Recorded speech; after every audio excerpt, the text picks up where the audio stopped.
Welcome back, you guys, to Yin Di Yay. It's nice to be here, and I'm happy that you guys are all here tuning in once again. So, today's video is about trusting ourselves, but much deeper than that. It's about listening to our intuition. So, to start off, how many of you guys have taken a test with the multiple choice questions? And we get to a question that we're a little unsure of. So we're reading it and you see one that's like, that sounds about right, okay. And then you get to another one, you're like, oh wait, what was that thing again? What did I read? I'm just gonna choose this one. And then later on, you get the results back, you get the answers back, or you go over the answers with the professor, and you realize that the first one you were gonna choose, you circled it and you erased it. That was the correct answer. The one you had chosen on your second guess was wrong. This happens to us so often, and part of it, I think we can attribute to us not trusting our knowledge or understanding of a material and second guessing ourselves, or even just confusing information that we've heard previously. But I am going to attribute it to us deep down. Our soul knows an answer. It knows the way things are supposed to go, and it's that intuition that speaks to us, and because we're not used to listening to it, we don't trust it. And when we don't listen to that intuition, our spirit speaking, we're not trusting ourselves. All right, let's think of another situation. So how many of y'all have been in a situation in which someone you trusted, someone in your inner circle, you just felt like they weren't doing something, like some slide was going on behind your back, and you didn't have a way to prove it, but you just knew it. You just had that feeling. And later on, maybe years later, a day later, you realize that you were right. They were doing it. They were creeping. So I creep. That's not my song. That's TLC. Creep, obviously. But anyways, and you found out. But you knew, so you weren't all that surprised. You were still in shock, like, wow, they really did that. That's crazy. Or let's say, all right, here's this one for all of y'all with mothers out there. Let's say you were doing something you knew you weren't supposed to be doing. And you get home, you walk through that door, and your mom's like, what you been doing out there? And you're like, how did you know? That mother's intuition. It's all connected to intuition and our spirit speaking to us. And what this video is really about, at least for me, and something that I just want to ingrain in you all so much, is that all of the answers that we seek, everything we hope to know, everything that we ask for and desire, well, I don't know about the ask for and desire, but everything that we want to truly know and understand, our soul already knows, and we just need to tap in. How about that?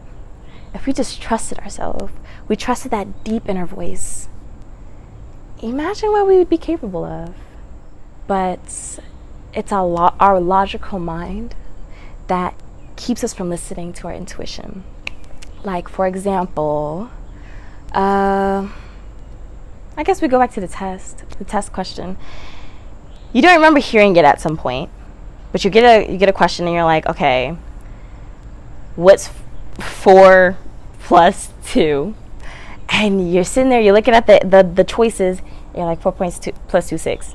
You're circling it, but then you get to another answer that says a number like 5. That doesn't make any sense, but 5.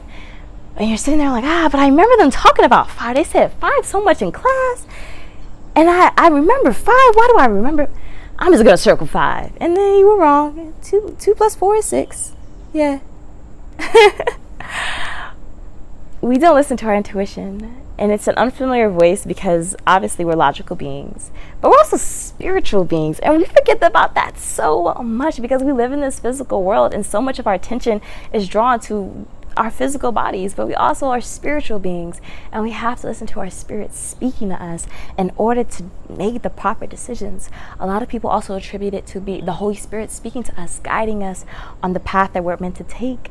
Like when we're faced with difficult decisions, or let's say we're faced with a big opportunity and something's not sitting well with you, like something's not resting well with your soul on this offer, but you're like, man, this is a lot of money, the contract looks legit, why not? And then you go for it, things don't turn out very well. Our logical mind is only set on the physical, but what a lot of us don't realize is that this world is more than the physical. And we have to listen to our intuition, that gut feeling, our spirits, in order to be directed on the path that's meant for us, the path that was set aside for us, and to do what's best for us. And also, when you tap in and listen, you also realize truths that wouldn't ordinarily be revealed to you. Like the old so common example of someone cheating on you.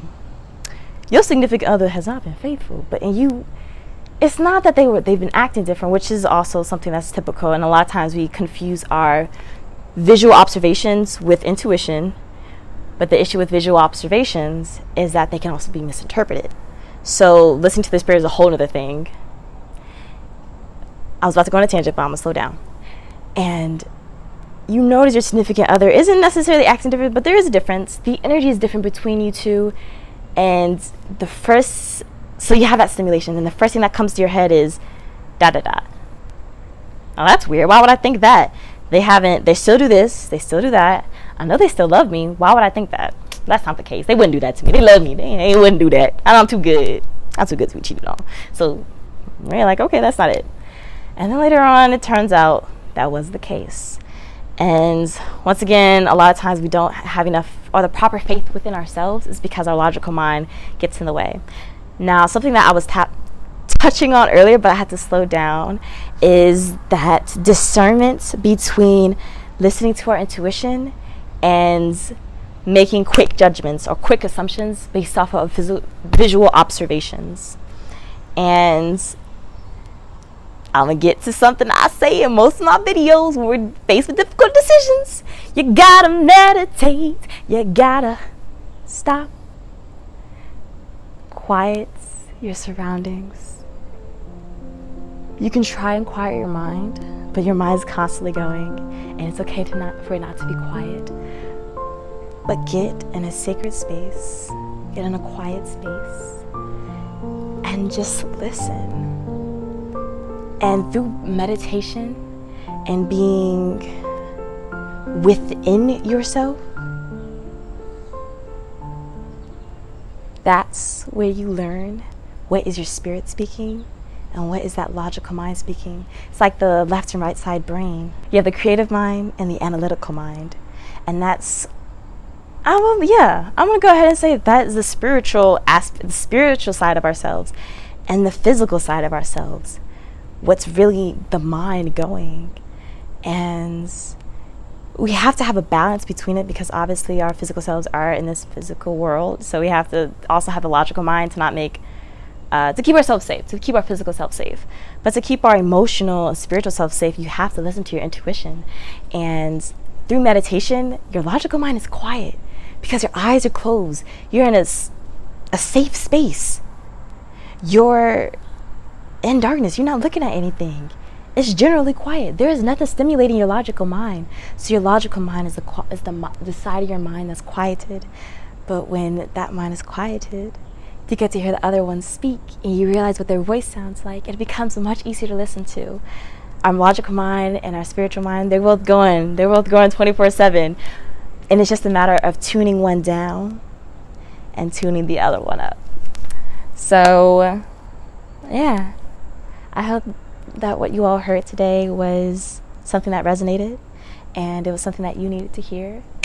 And I've got a lot of interesting things to say about a lot of interesting things, so y'all stay tuned for future videos. I don't have a guarantee. I have some ideas of what I want to talk about, but I'm gonna wait and let myself be inspired, because I was inspired today to talk about this.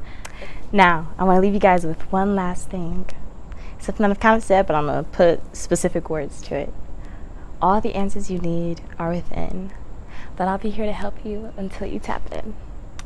And now that's all I have for you guys. Until next time, let's go live life.